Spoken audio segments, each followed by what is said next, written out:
So in this video, we're going to take a look at how to work out the surface area of a prism. So let's start off with a nice simple one, and that is a cuboid here. To work out its total surface area, we have to go around and think about every different side and then add up those areas of each side.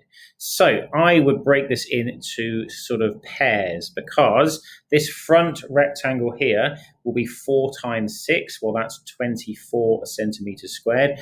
But I've got two of them. They're identical, aren't they? So I could work out the combined area of those two rectangles, and that is 48 centimeters squared.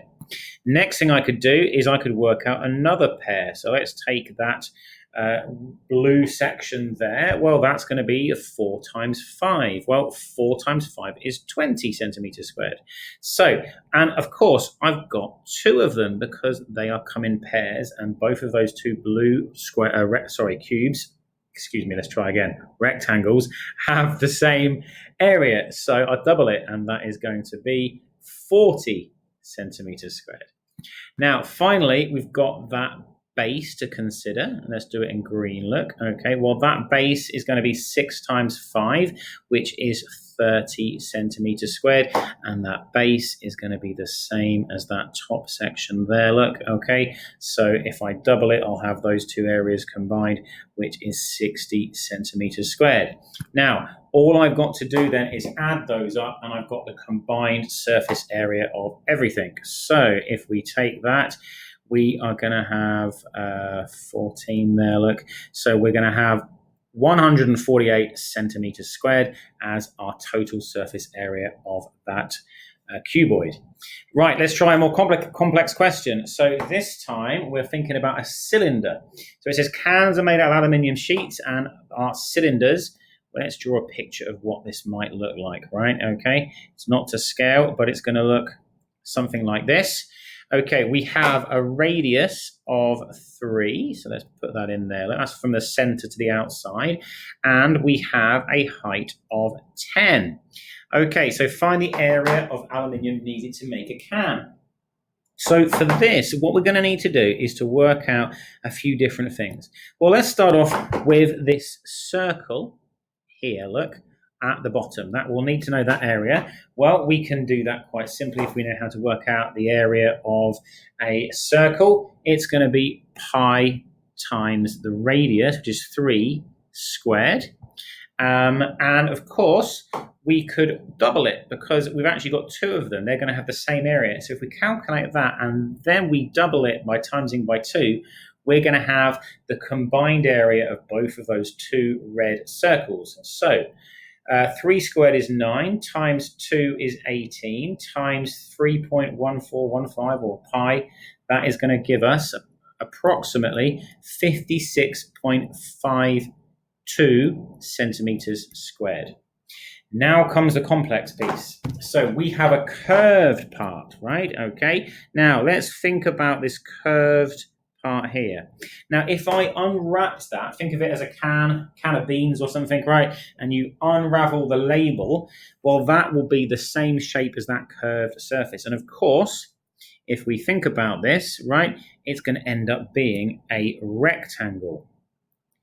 Now, the height of that rectangle is clearly going to be 10, right? But what is that top bit going to be? Well, the top piece is going to be the same as the curved circumference of that circle. So if we worked out that, we'd have that thing, we'd have that length. Well, circumference is 2 times the radius times pi. So 2 times the radius is 6. So if I do 6 times pi, I am going to have that particular length. Right, so if I wanted the total area of that thing, it's going to be 10 times 6 times pi. So 10 times 6 is 60, times pi is going to be approximately 188.4 centimeters squared. So to work out the total of all the aluminium needed, we're going to add those two numbers together. We're going to have 56.52 plus 118.4, and if we do that, we get a final answer of 244.9 centimeters squared. Okay, that was a very difficult question, but one we can do. Now let's try a backwards question now. So this time we're given the volume and we've got to find the surface area. So let's take this nice and slow and think about this. Well, we've got a cube. Let's start by drawing my cube. So there it is. And the nice thing about cubes are all the side lengths are the same. So let's call each one of them, I don't know, A, for example. Well, they're all the same. And I therefore know that if I did A times A times A, or A cubed, I am going to get 343 as my answer. So what I could do then to find out what A is I could cube root, okay? Cube root both sides. Now, if I do a cube root of 343 on my calculator, I'm going to end up with 7, okay? And that must mean, of course, that 7 times 7 times 7 is 343. So that's the start.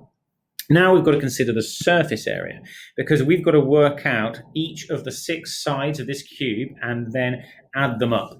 Well, the good news is at least they're all the same, and they're all going to be 7 times 7, aren't they? So each of those sides is 49 centimeters squared. So if I've got 6 of them and they're all the same, I've got to do 6 times 49. So 6 times 49 is 294 centimeters squared. So that's going to be our total surface area. Okay, I hope this has helped you to understand how to find out a few surface areas of different types of shape, different types of prism, and you've had a look at one of those reverse backwards questions as well.